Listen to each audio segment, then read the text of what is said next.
Habari na karibu katika darasa la leo la saikolojia ya maisha. Mimi ni mwenyeji wako, Dr. Mahinda. Kuachwa kunauma, haijalishi ulikuwa na makosa au hukuwa na makosa. Moyo unapovunjika, mwili na akili hupitia kipindi ambacho kitaalamu tunakiita emotional trauma. Katika kipindi hiki, akili yako inakuwa haina uwezo wa kufanya maamuzi sahihi, na hapo ndipo watu wengi hufanya makosa yanayowadhalilisha au kuwaharibia maisha yao ya baadaye. Unapokuwa na jeraha bichi la kuachwa, usijaribu kujitibu kwa pupa. Leo nitakupa mambo 6 ambayo hupaswi kamwe kuyafanya baada ya kuachwa, na muhimu zaidi, nitakupa suluhisho kwa kila kosa.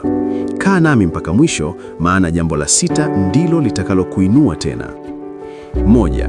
Usipige simu wala kutuma meseji za kulialia, the begging stage. Kosa namba 1 ambalo watu wengi wa hapa kwetu hulifanya ni kuanza kupiga simu usiku kucha, kutuma meseji ndefu za WhatsApp ukijieleza, au hata kwenda kupiga magoti nyumbani kwake. Mfano, unatuma meseji: mpenzi, naomba unisamehe, nitabadilika, bila wewe siwezi kuishi, nitajiua. Hii inamfanya mwenzako akuone huna thamani na akuone kama kero. Suluhisho: tumia mbinu ya no contact rule. Kata mawasiliano kabisa kwa angalau siku 30. Usipige simu, usijibu meseji. Hii itakupa muda wa kupoza hasira na itamfanya yeye aanze kujiuliza kwa nini hupigi simu. Heshima yako inarudi pale unapoonyesha kuwa unaweza kuishi bila yeye. Usianze mahusiano mapya kwa hasira, rebound relationships. Kwa sababu unahisi maumivu, unataka kumwonyesha ex wako kuwa na mimi nina soko. Unakimbilia kuanza mahusiano na mtu yoyote unayekutana naye wiki ya kwanza baada ya kuachwa. Mfano, unatoka na mshikaji wa mtaani au dada ambaye humpendi, unapiga naye picha na kuiposti Instagram na caption ya Mungu amenipa mbadala. Huku ni kujidanganya. Suluhisho: jipe muda wa kupona, healing time. Mahusiano yanayoanza kwa hasira hayadumu. Badala ya kutafuta mtu mwingine wa kuziba pengo, tumia muda huo kujitathmini. Jifunze kuwa peke yako kwanza mpaka uhisi amani, ndipo uingie kwenye mahusiano mengine ukiwa na akili safi. Usianze kufuatilia maisha yake, stalking. Kila dakika unatazama kama yuko online WhatsApp, unaingia Instagram kuona nani amemcomment, au unapita mitaa ya kwao kuona kama kuna gari la mwanaume mwingine limepaki. Mfano, unatumia simu ya rafiki yako kuangalia status yake kwa sababu yeye amekublock. Hii inazidisha maumivu na inakufanya uchelewe kupona. Suluhisho: unfollow, mute au mblock kama ni lazima. Akili yako inahitaji detox. Ondoa picha zake kwenye simu yako na weka mbali vitu vyote vinavyokukumbusha yeye. Ukiona jambo lake utawaza, na ukiwaza utaumia. Funga mlango wa habari zake ili ufungue mlango wa amani yako. Usijaribu kujiliwaza kwa pombe au starehi kupitiliza. Wengi hudhani kuwa wakilewa sana au wakienda klabu kila siku watasahau maumivu. Huku ni kukimbia kivuli chako. Mfano, unakaa baa tangu asubuhi hadi usiku, unakunywa bia kisa stress.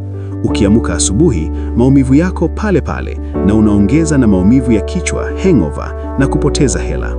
Suluhisho: geuza maumivu hayo kuwa nishati ya maendeleo, productive energy. Badala ya kwenda baa, nenda gym. Badala ya kulala unalia, tumia muda huo kufanya kazi kwa bidii au kusoma kitabu. Jishughulishe na vitu vinavyokujenga. Jasho la mazoezi linaondoa sumu ya msongo wa mawazo kuliko pombe.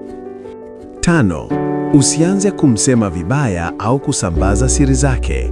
Kwa sababu umeumia, unaanza kusema kwanza alikuwa hanitoshelezi au alikuwa ananitegemea kila kitu. Unaanza kusimulia siri zake kwa marafiki zenu wa pamoja. Mfano, unaenda kijiweni na kuanza kumvua nguo ex wako. Hii haimuumizi yeye, inakuumiza wewe kwa sababu unaonekana hukuwa na busara kuchagua mpenzi. Suluhisho: kuwa muungwana, stay classy. Kimya chako ni silaha kubwa. Watu wakikuuliza kwa nini mmeachana, sema tu tumepishana maelekezo, namtakia kila laheri. Hii inamfanya kila mtu akuheshimu, na hata yeye ex wako atajihisi mdogo kwa jinsi unavyolinda heshima yake hata baada ya kuachana. 6. Usijifungie ndani na kujilaumu, isolation and self-guilt. Kujifungia ndani, kuzima taa na kusikiliza nyimbo za huzuni za akina Diamond au Adele kutwa nzima ni kosa kubwa la kisaikolojia. Unaanza kuwaza, ningefanya hivi asingeondoka, au mimi sio mrembo wa kutosha. Mfano, unakaa chumbani wiki nzima, huogi, huli na unalia tu. Hapa unakaribisha ugonjwa wa sonona, depression. Suluhisho: toka nje, socialize. Maisha hayajaishia hapo. Kumbuka, kabla ya kumjua yeye, ulikuwa na maisha yako na ulikuwa na furaha. Rudi kwa marafiki zako wanaokupenda, rudi kwa familia yako. Anza kufanya vitu vinavyokufurahisha. Kumbuka, bora kuachwa ukiwa salama kuliko kuachwa ndani ya kaburi la majuto. Ndugu zangu, kuachwa ni darasa, sio kifungo. Maumivu unayoyahisi sasa ni ishara kuwa ulikuwa na uwezo wa kupenda, na hiyo ni sifa nzuri. Lakini sasa, elekeza upendo huo kwako mwenyewe. Jipende, jithamini na jiamini. Dr. Mahinda nawaambia, Mungu akifunga mlango mmoja ambao ulikuwa unakupotezea muda, anajipanga kufungua mlango mwingine wa heshima. Usijaribu kulazimisha mlango uliopigwa kufuli. Geuka na utazame fursa mpya mbele yako. Je, umewahi kufanya kosa gani kati ya haya baada ya kuachwa na ulijisikiaje? Niandikie hapo chini kwenye comment, tusaidiane kuponya mioyo iliyovunjika. Mimi ni mwenyeji wako, Dr. Mahinda. Usisahau kusubscribe kwenye Saikolojia ya Maisha. Like video hii kama imekupa nguvu ya kuinuka tena. Asante kwa kuwa nami na uwe na ujasiri wa kuanza upya. Kwa heri.